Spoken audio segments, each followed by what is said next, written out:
অৱশেষত বহু জল্পনা কল্পনাৰ অন্তৰত অসমৰ জনপ্ৰিয় অভিনেতা আকাশদ্বীপ ডেকাই দিলে এটি ভাল খবৰ।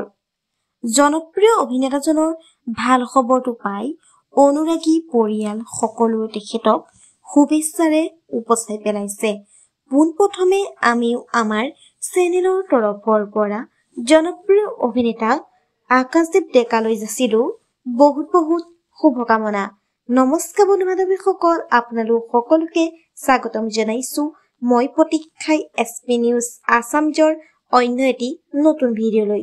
আপোনালোকৰ বাবে লৈ আহিছো পুনৰ এটি নতুন ভিডিঅ'টো সকলোৱে আদৰি ল'ব বুলি আশা কৰিলো।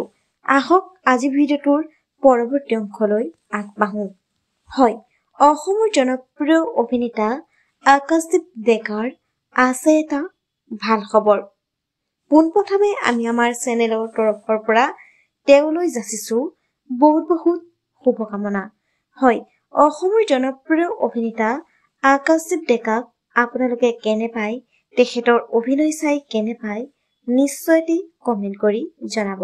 আহক জানো তেওঁ ভাল খবৰটো।